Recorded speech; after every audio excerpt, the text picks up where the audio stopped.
We pick up Act 2, Scene 1 at line 175. Enter Othello and attendants. Othello and Desdemona greet each other with whole-hearted exclamations of love and affection. "Oh, my fair warrior! My dear Othello!" Note how the parallel syntax and the way they both share the same line of verse demonstrate the harmony between them at this point of the play. Othello is blown away by the sheer sight of her. "It gives me wonder great as my content to see you here before me." In the speech that follows, he declares that if after every storm there should follow this degree of calm, then he would welcome one of even apocalyptic proportions.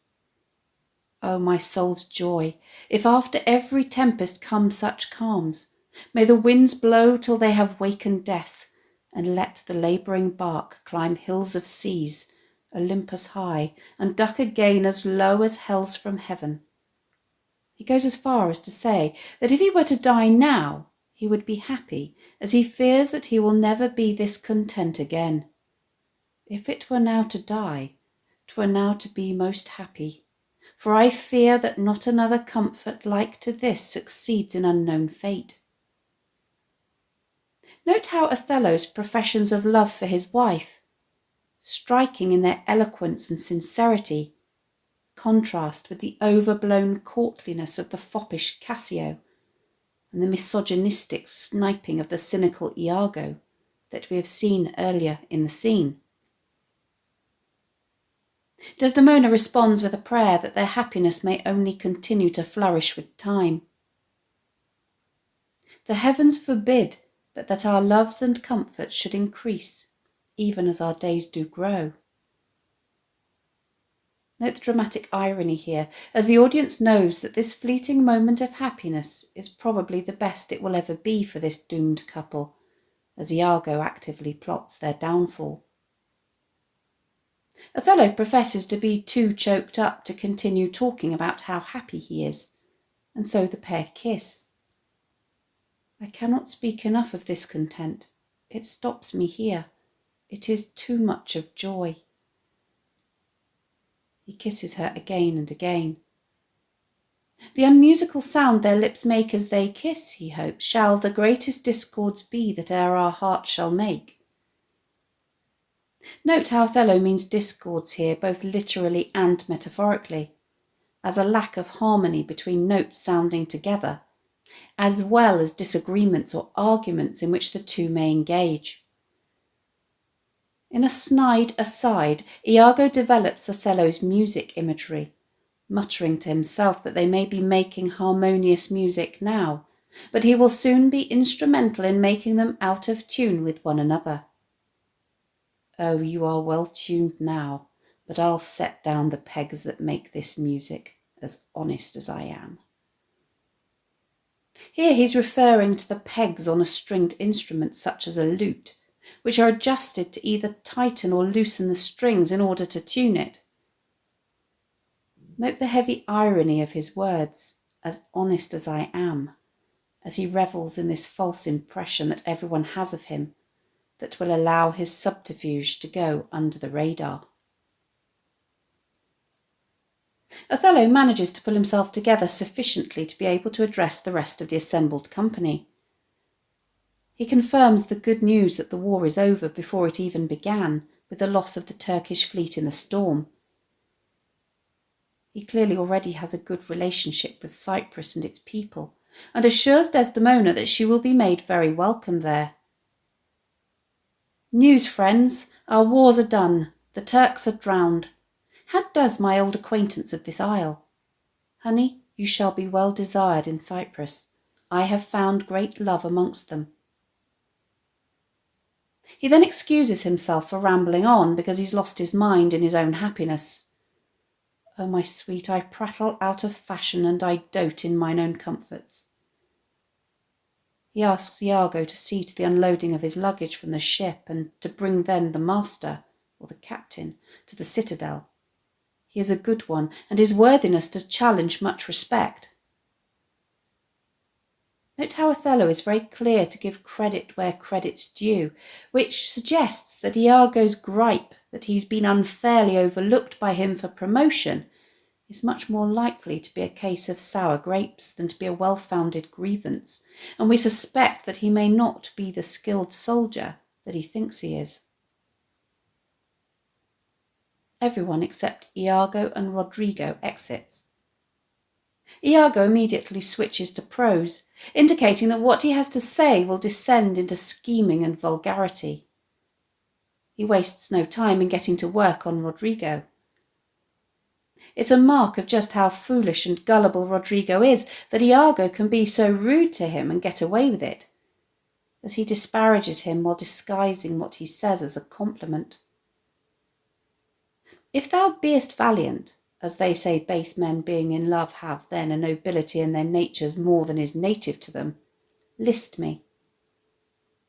Here he's basically saying that any valour or noble bravery that Rodrigo may possess, he has not been born with. It is rather artificial, brought on by his belief that he is in love. And we all know what Iago thinks about that notion. He announces that Desdemona is in love with Cassio, which is a very bold statement to make after the touching reunion between Othello and Desdemona that we have just witnessed. A shocked Rodrigo quite understandably objects. With him? Why, 'tis not possible. Iago responds by telling him to shut up, listen, and learn. Using his own convoluted and warped logic that has its foundations in racial prejudice, misogyny, and a deep-rooted disbelief in romantic love, he explains that Desdemona fell in lust with Othello only because of the tall stories that he fed her. This, says Iago, is just not sustainable. Once the novelty has worn off, she will seek physical attraction elsewhere. Her eye must be fed, and what delight shall she have to look on the devil?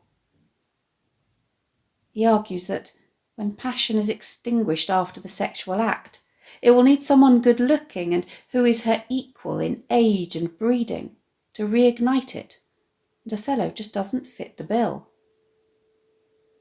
When the blood is made dull with the act of sport, there should be, again to inflame it and to give satiety a fresh appetite, loveliness in favour, sympathy in years, manners and beauties, all which the Moor is defective in. Because of this, it is self-evident that Desdemona will begin to find him physically repugnant, to the extent that it will make her throw up. Now, for want of these required conveniences, her delicate tenderness will find itself abused, begin to heave the gorge, disrelish and abhor the Moor. As a consequence, she will naturally look elsewhere, and the most obvious choice is Cassio. He is, he says, a knave very voluble, no further conscionable than in putting on the mere form of civil and humane seeming for the better compassing of his salt and most hidden loose affection. In other words, he is a silver-tongued scoundrel who uses his way with words to romance the ladies into bed.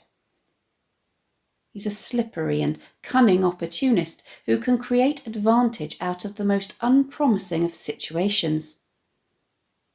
A slipper and a subtle knave, a finder out of occasions, that has an eye can stamp and counterfeit advantages, though true advantage never present itself, a devilish knave. The irony is, of course, that he could be describing himself. Furthermore, Cassio is handsome, young, and hath all those requisites in him that folly and green minds look after.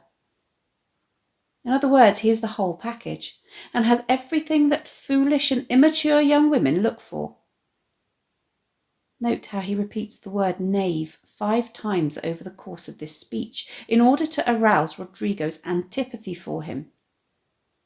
He concludes by declaring that Desdemona is already fully aware of his intentions, which implies that she is interested. Rodrigo hasn't quite swallowed Iago's argument whole, because he, like Cassio, subscribes to the ideals of courtly love. These dictate that the lady who is the object of the man's affections be elevated to the status of a goddess, and he just can't bring himself to believe Iago's characterization of her as someone who is only driven by her sexual appetite, because she is full of most blessed condition.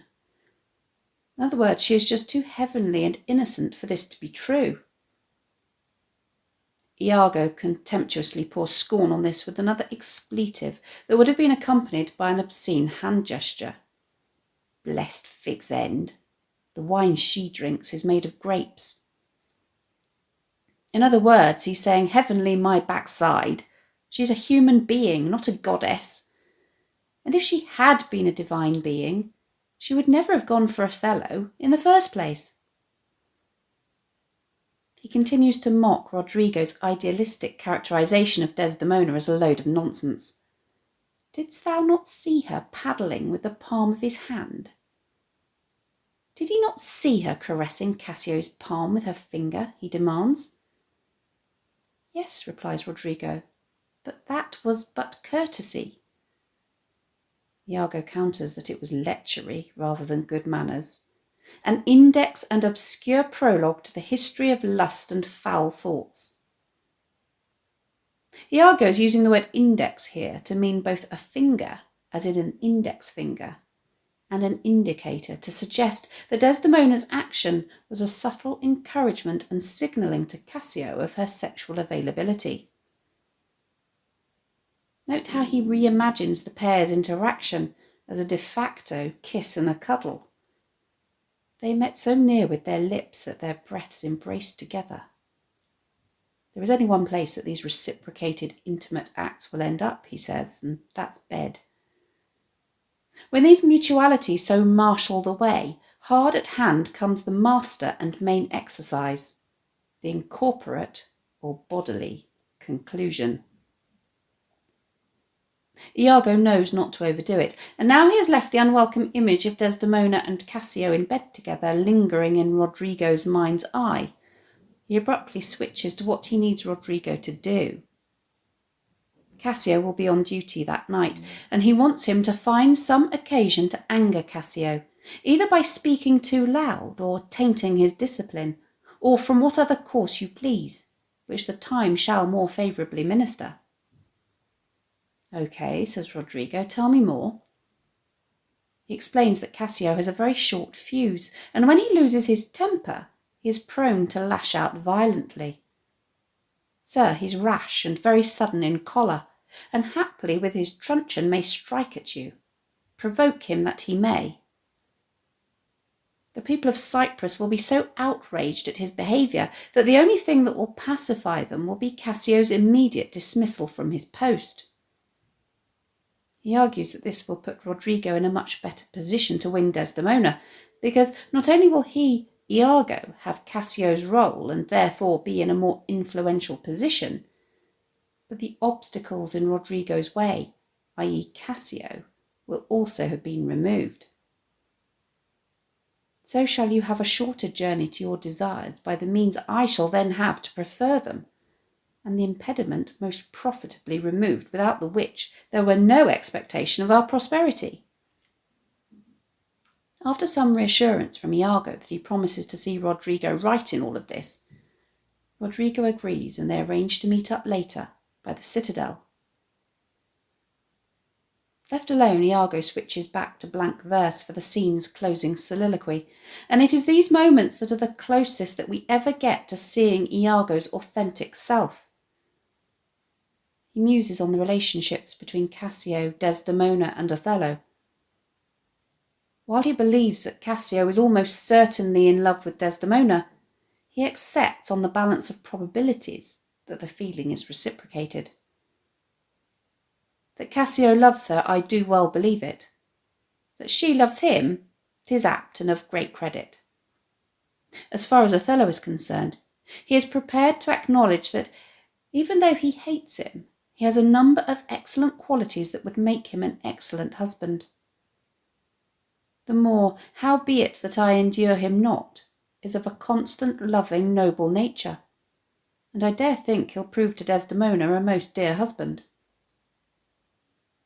These positive words could be considered contradictory, unless, of course, we see them from Iago's warped perspective, where good qualities are to be disdained and exploited rather than admired.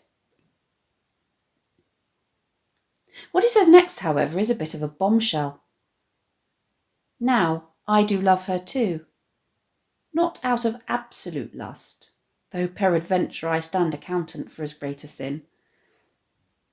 In other words, he's saying that he loves Desdemona and it's not entirely sexually motivated. Does Iago have a softer side that he has kept spectacularly hidden up until this point? Not likely. He goes on to say that this love is also partly led to diet my revenge, for that I do suspect the lusty Moor hath leapt into my seat, the thought whereof doth like a poisonous mineral gnaw my innards, and nothing can or shall content my soul till I am evened with him, wife for wife. It seems that Iago's warped concept of love is part sex, part revenge. Note that once again he says he only suspects that Othello has slept with his wife, but that this is enough for him to want retribution. If this is not possible, he resolves to put the Moor at least into a jealousy so strong that judgment cannot cure.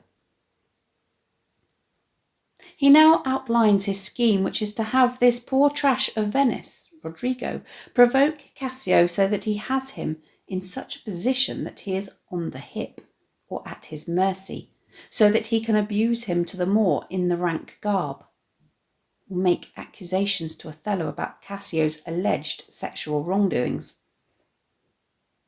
Not only does he believe that Cassio is after Desdemona, and that Othello has slept with his own wife Emilia, but he also fears Cassio with my nightcap too, or that he has also slept with Emilia. These poisonous stories will ironically make the Moor thank me, love me and reward me for making a fool out of him and leading him to the brink of madness.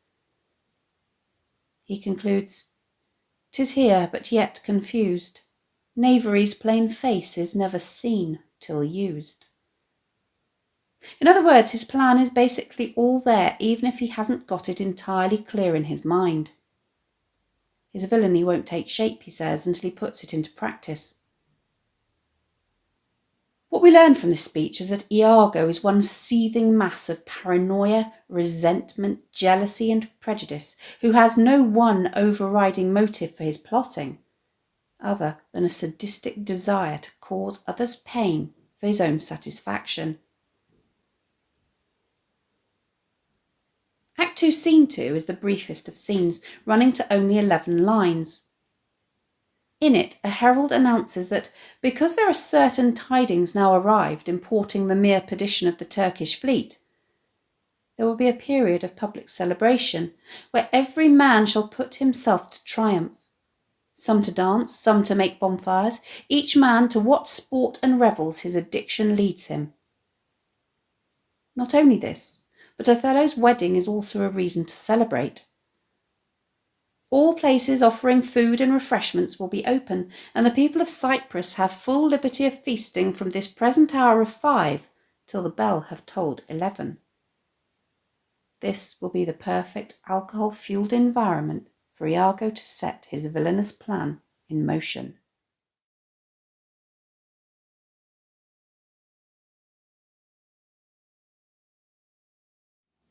Thanks for watching. If you have any questions, please let me know in the comments section below and I'll do my best to answer them. Don't forget to subscribe to my channel for more videos on English language topics and exam techniques and English literature texts.